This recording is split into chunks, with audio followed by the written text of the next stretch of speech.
Fala aí, nação rubro-negra, estamos de volta com mais um vídeo top aqui no canal. Gente, o Mengão fez de novo mais um título para ficar na história, mais uma taça na galera, isso mesmo. E a festa, claro, tá armada. O Flamengo deu 3-1 contra o Botafogo. Lembrando que esse 1 que o Botafogo fez foi um momento que os jogadores do Mengão se dispersou e, claro, o Botafogo aproveitou, porque ia ser 3-0, isso mesmo. Mas o Mengão, com 3-1, mostrou sua grandeza, calou os críticos e provou mais uma vez porque é o maior do Brasil. Quer saber todos os detalhes dessa conquista histórica? Como foi o jogo, os destaques, a reação da torcida, as declarações dos jogadores? Gente, vai saber de tudo. E ele, o Bruno Henrique, gente, que fez 2 golaços e já começou a abrir o placar. Por isso, já deixa seu like, já se inscreve no canal, ativa o sininho para não perder nenhum conteúdo aqui no canal. E fica comigo até o final, porque hoje o vídeo tá top. Vamos pro vídeo. Mais uma vez campeão da Supercopa do Brasil. Foi assim em 20, assim em 21 e agora também em 2025. Acaba de atropelar o Botafogo 3-1. Certo? O resultado e a vitória, então, do Flamengo com Bruno Henrique, com Wesley, com vários destaques, com o Plata. Não é? Jailson tá aqui comigo, Leonardo Bertozzi e também, claro, o Fábio Luciano. Vou começar por você, Jailson Vilas Boas. Boa noite. Boa noite. Que grande atropelo, que grande vitória do Flamengo, mais uma vez campeão da Supercopa. Boa noite, Bruno. Boa noite, fã de esporte. Fábio Luciano, prazer. Léo, boa noite a todos. Mais um atropelo, realmente, a pressão do time do Felipe Luiz, o Flamengo marcando em cima o jogo todo, não deixou o Botafogo respirar, não deixou a equipe sair jogando em momento algum. E hoje, sim, os dois meio-campistas, né, que a gente estava falando semana passada do Almada e Savarino, hoje o Almada realmente fez muita falta. A mudança na formação da equipe, jogar com 2 pontas abertos e não com Savarino e Almada revezando ali a construção do Botafogo hoje fez muita falta. E o Flamengo se aproveitou disso para pressionar a defesa do Botafogo e não deixar a equipe sair jogando. Teve a estreia do Arthur também, jogando ali no lugar do que seria do Luiz Henrique, mas o Flamengo passou por cima e muito bem, Fábio. A partida que, claro, foi atrasada ou interrompida por mais de 1 hora ainda no primeiro tempo, mas antes do jogo ser interrompido, o Flamengo já vencia por 1-0, o gol do Bruno Henrique de pênalti, e depois, quando voltou, o Flamengo parece que voltou mais forte ainda. É isso, Bruno. Boa noite a você, ao Jailson, ao Léo. Boa noite a todos.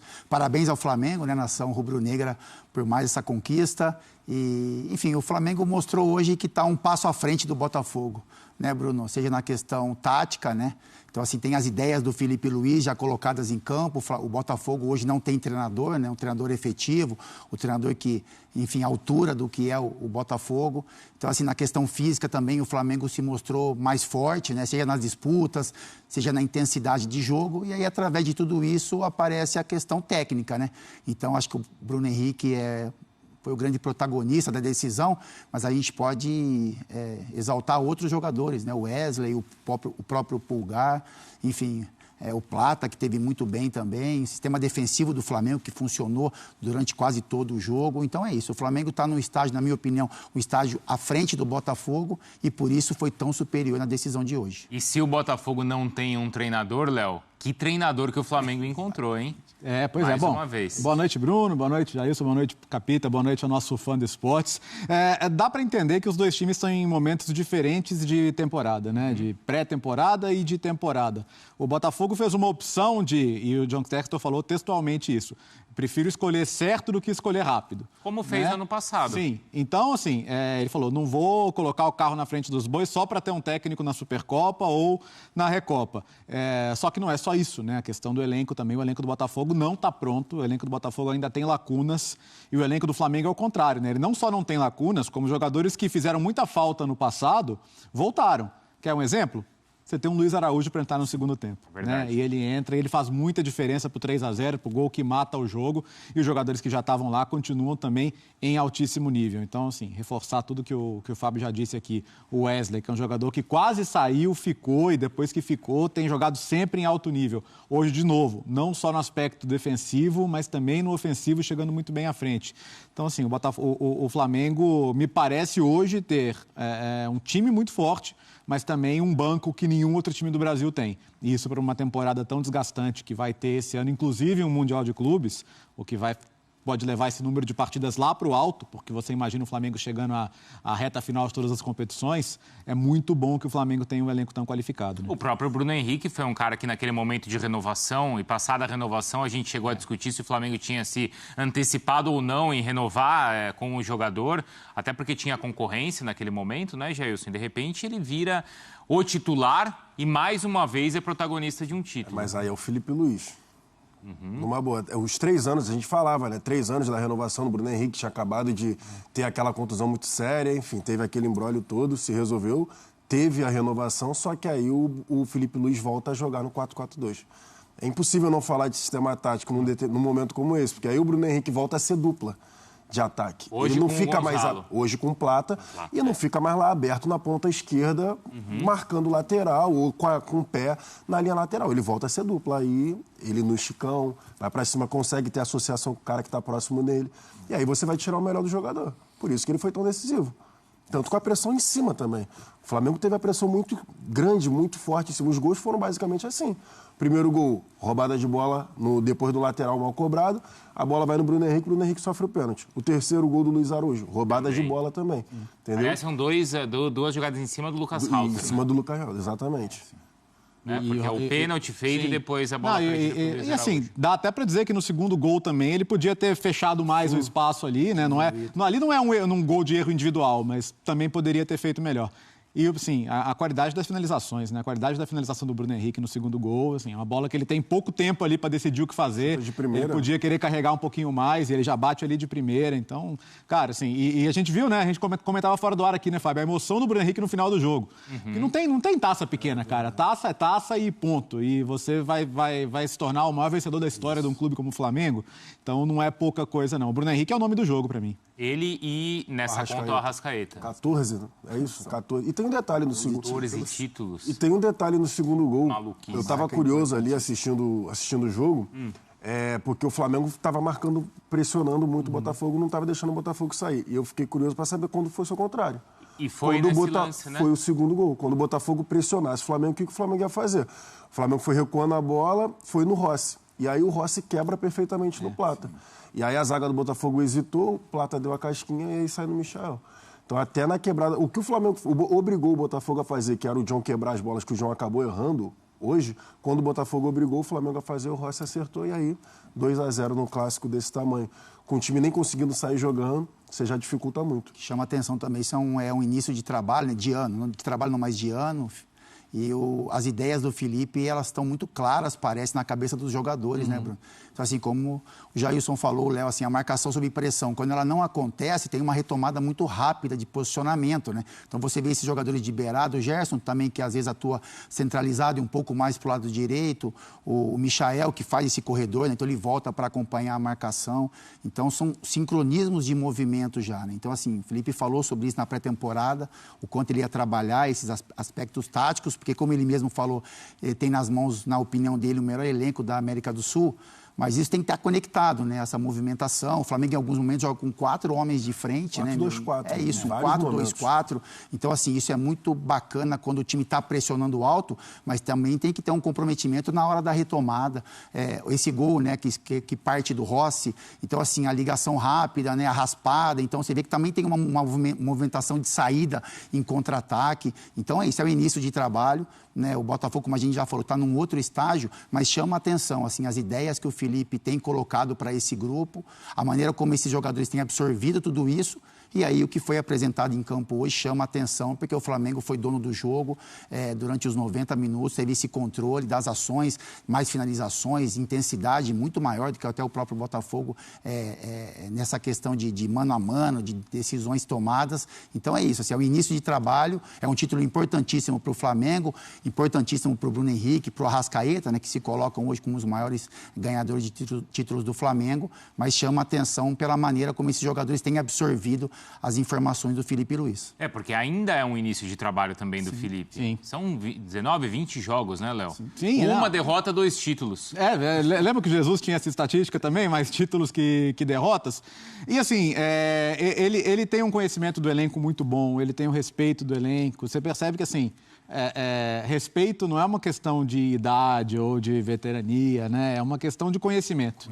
Né? E ele transmite esse conhecimento para o jogador. Acho que quando o jogador treina a semana e no jogo a coisa acontece, ele sente confiança no trabalho do treinador. E me parece que o ambiente no Flamengo hoje em torno do Felipe Luiz é muito favorável, né? Porque não que os outros treinadores não tivessem conhecimento também, né? Sim. Mas como o Felipe consegue passar isso para os jogadores é o que chama a atenção e como eles absorvem, né? E também é um treinador hoje que já jogou com a maioria daqueles caras, né? Então, assim, é lógico que os jogadores do Flamengo se sentem muito bem com o Felipe, né? Entendem as ideias, enfim, respeitam muito o profissional que é o Felipe e a pessoa também, esse trato que ele tem com os mais jovens, enfim. Então é isso, é lógico que os treinadores que passaram no Flamengo tinham muita informação, mas eu concordo muito com o Léo, acho que os jogadores de hoje, eles não querem saber muito de idade, seja você um pouco mais velho, mais experiente, seja você jovem, você tem que ter informação para passar. E isso acho que fica muito claro nas declarações do Felipe. Que, assim, ele vai passar informação para os jogadores, né? Ele vai cobrar isso deles também, mas são muitas informações em todos os aspectos do jogo.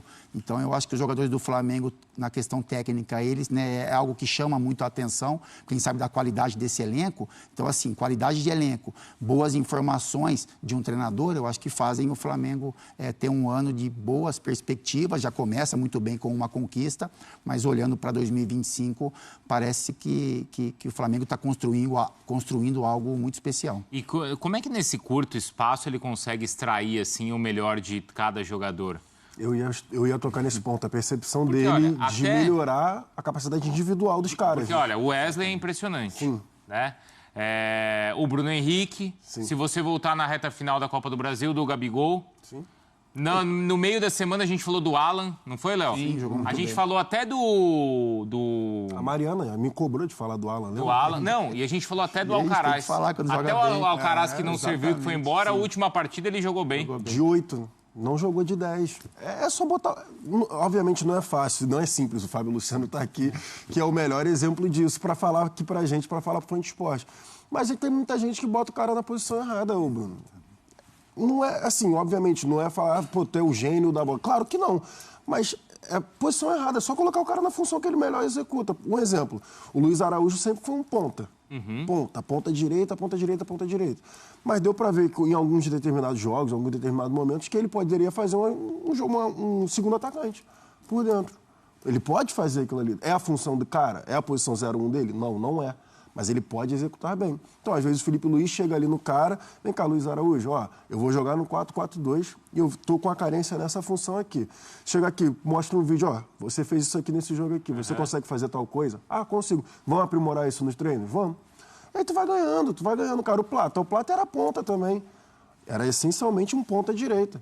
Começa a jogar também um pouco mais por dentro, colado no centroavante. E ele vai compensando. Por exemplo, o Wesley é muito bom atacando.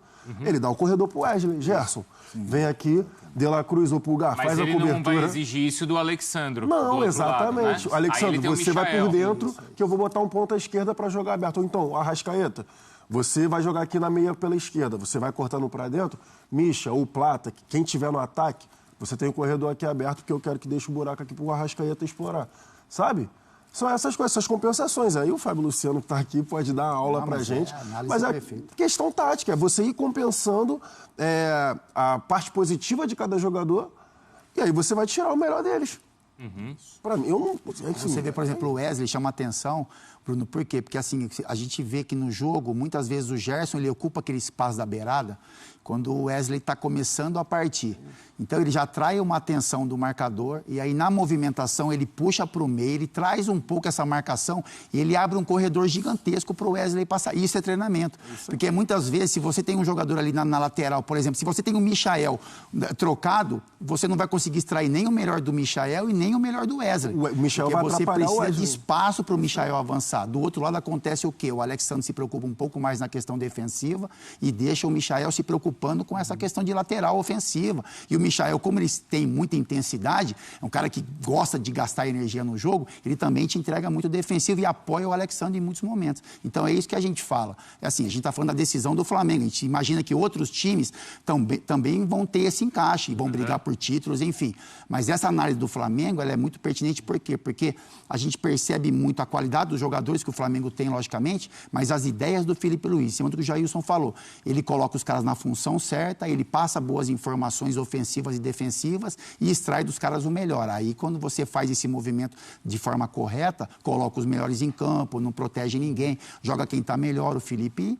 Como aquele jogador, Felipe Luiz, não existe mais. Você percebe que ele toma decisões mais duras, ele faz cara feia a hora que ele tem que fazer. Ele, no gol do Luiz Araújo, ele vai abraçar também como um companheiro de jogo, né, de campo. Então, você ter esse equilíbrio, conhecimento, equilíbrio, enfim, o Flamengo, né, deve incomodar bastante esse ano se essas ideias permanecerem em evolução. Tem um ponto que o Jailson levantou, que eu acho que vale reforçar, a participação do Rossi.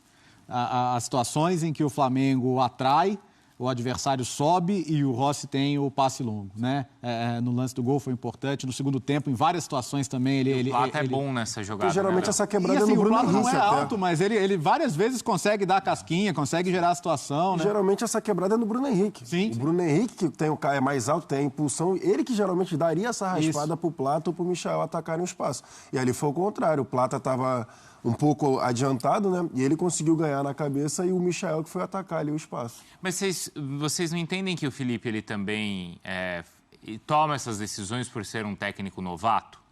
Porque os últimos treinadores que passaram pelo Flamengo são técnicos consagrados e que acho que tinham, sei lá, técnicos... São Paulo é um técnico autoral, né, Léo? Sim. Gosta das coisas do estilo dele. O Tite acho que é a mesma coisa, né? Talvez... Eu não sei se vai ser assim a carreira toda do Felipe ou se esse início de carreira também é assim porque ele está começando. Mas tem um ponto, assim, o Jailson, acho que ele detalhou perfeitamente a questão tática e onde ele mexeu as peças. E o Fábio trouxe outra coisa, a hora que ele vai lá no terceiro gol, vai abraçar. Você consegue imaginar o Sampaoli fazendo uma situação como essa? Então tem coisa no futebol, cara, que não é só assim como você vai preparar, onde cada jogador tem que estar. Às vezes, assim, é você curtir e trabalhar junto. Sim. Sabe? É você ir trabalhar com um sorriso no rosto, no dia a dia ali, sabe? Não tá aquele clima pesado, aquela coisa do técnico que não dá o bom dia. Então, acho que assim... parece uma besteira, mas não é. Às vezes você precisa do dia a dia bom, do dia a dia leve. E me parece que o Felipe, além de todas essas questões de organização do time, ele traz isso. Sabe, essa coisa de, eu já tive desse lado aí, tive há muito pouco tempo desse lado aí, então eu sei do que o jogador precisa, eu sei do tipo de cobrança que precisa, e acho que o Felipe... Porque ele não deixou de dar bronca no Gabigol, no Gerson. É isso, assim, mas o ambiente pode ser leve. Ele corrigindo algumas coisas. No mesmo patamar de nível de outros times que já têm um treinador exercendo seu trabalho. E vocês acham que essa derrota vai fazer o Textor acelerar esse processo? Não. Eu acho que não também, Porque no passado ele começou até Libertadores. Sim. O Arthur Jorge estreia no segundo jogo da Libertadores, né? Isso, e coloca 4 atacantes para entrar na altitude. Contra a LDU. Acho que não é sempre que vai acontecer isso, que você vai pensar que, eu vou escolher o treinador lá para frente. É que talvez a pressão em cima dele dessa decisão seja menor, porque ele tem aí uma credibilidade pela maneira como aconteceu no ano passado. Tem, claro que tem. Mas aí você toma uma trombada dessa. É rivalidade, exatamente. Porque, por exemplo, ano passado, lá o São Paulo e Palmeiras. É rivalidade. Supercopa não vale nada e tudo mais. É rivalidade. Pode ser um título de menor expressão comparado, por exemplo, a Libertadores, um Campeonato Brasileiro, uma Copa do Brasil, enfim, que você acaba terminando o ano ali, sendo a consagração de um ano. E aí você está iniciando a temporada e aí tem um título, obviamente, tem um menor, né? Não, e ano passado ele não carregava o cinturão ou os cinturões que ele carrega. Ano passado ele carregava uma mochila de pedra, né? Com os pesos da temporada anterior. Agora ele carrega um cinturão unificado. É isso aí. Não é? Eu acho que não é que vai rolar pressão, alguém vai ter protesto. Claro que não estou falando nada disso. Só que a gente vai ter... E aí? Acho que agora ficou claro, a gente precisa de um treinador logo. Pelo menos para a Recopa, a expectativa é de um time um pouquinho já mais... Treinador, já tá aí daqui a pouco. Tudo bem, Carioca, beleza, tu não tá ligando e tal. Mas, o brasileiro, esse vai começar esse ano, vai começar mais cedo, sabe? Isso, exatamente. Não é cobrança, mas vai começar... O atual técnico do Botafogo, técnico interino, após, então, a vitória rubro-negra na Supercopa. Vamos lá. Daqui a pouco, então, a gente ouve o Carlos Leiria, que é o atual técnico do Botafogo. O Flamengo, ele larga na frente na temporada, voltando àquela questão lá. Daqui a pouco eu faço essa pergunta, porque agora sim o Carlos Leiria vai falar. Vamos lá. A vitória contra o Fluminense ela foi muito importante. mas posteriormente a isso também diminui o tempo que a gente tem para treinar, né, devido à viagem e à própria recuperação que a gente precisa ter de um jogo para o outro. Então, procuramos fazer o nosso melhor e, infelizmente, hoje talvez não conseguimos ter o rendimento esperado para sair daqui com a vitória. Professor Bárbara Mendonça, GE. Globo, tudo bem? Eu queria te perguntar sobre o que você teve à disposição hoje na zaga, especificamente, né? Falar um pouquinho sobre a partida do Lucas Alter, mas falar até mais da ausência do Bastos, né? Existia essa expectativa de que o trabalho de recondicionamento físico deixasse ele disponível para o jogo de hoje. Foi apenas uma opção técnica sua, a escolha do Alter? Você ainda sente que o Bastos não está 100% em termos físicos? E se sente que não, quando que existe essa expectativa do retorno do Bastos, enfim? Boa noite, Bárbara. Nós sabemos da importância do Bastos para a equipe e isso ficou muito notório na temporada passada. O Bastos vem de um período mais curto de treinamento, então nós precisamos pensar ao longo da temporada e ao longo da temporada contar com ele. Então, para isso, nós queremos colocar ele nas melhores condições que nós acreditamos que ele possa estar. Então, diante das circunstâncias, nós achamos que hoje não era o melhor momento para a estreia do Bastos. Vamos avaliar agora no próximo jogo. E é isso aí, galera. Mais um título para coroar a grandeza do Mengão. Esse time não cansa de dar alegria para a torcida e mostrar quem manda no futebol brasileiro. Comenta aí o que você achou dessa conquista, quem foi o craque da partida, na sua opinião, e como vai ser a comemoração. Já deixa seu like, já se inscreve no canal, ativa o sininho para não perder nenhum conteúdo que rola aqui no canal. E, claro, deixamos aí os créditos para a ESPN Brasil, galera. Isso mesmo. Valeu por vocês terem ficado comigo até o final do vídeo. Até o próximo vídeo, galera.